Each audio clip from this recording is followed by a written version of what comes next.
He was sentenced to life in prison for killing 3 American Indian women in Minneapolis back in the 1980s. And it was in prison where Billy Glaze died today. This amid a decades-long push by the Innocence Project to set him free. Fox 9's Iris Perez joins me now. And Iris, they say this fight will continue.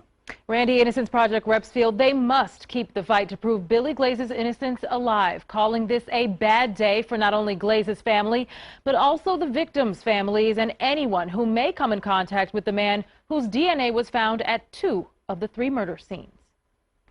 It's tragic. Attorney Ed McGarrian learned only late last week his client, Billy Glaze, battled stage 4 lung cancer, a battle the 72-year-old lost in his Delaware jail cell. The victims' families don't gain when the wrong person is inside. Advocates at both the Minnesota and New York Innocence Project say Glaze was possibly only weeks away from learning if a judge would grant him a new trial. Through DNA evidence, we were able to demonstrate that he was actually innocent of the serial murders that he was convicted of. In 1989, a unanimous jury verdict found Billy Glaze guilty for the Minneapolis serial killings of 3 American Indian women.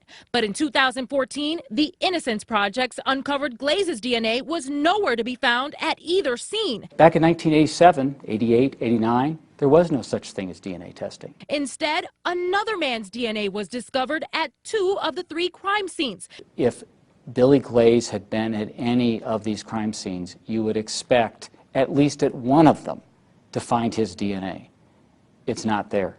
But the DNA of a man who abducted and raped a Native American woman in the same time frame was found at 2 of the 3 murder scenes. That man's name sealed, but McGarrian says the man with the DNA match is a free man who likely still lives in Minneapolis.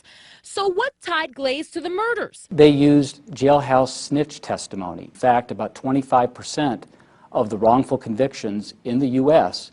are based upon this jailhouse snitch testimony. The Hennepin County attorney in a statement writes his office, quote, has never wavered in its belief that Billy Glaze and Billy Glaze alone was responsible for these serial killings. Yet nearly 3 decades later, Glaze's stance didn't waver either. The pain of that injustice was very strong for Billy. Why his advocates will continue in their fight to prove Glaze's innocence. And that was absolutely his last dying wish. Glaze's attorneys say they will leave no stone unturned, and if there's a way to clear Glaze's name after death, they believe justice will ultimately be served. The Innocence Project's plan to make headway on this effort next month. Randy, All right, back to you. Iris, thank you.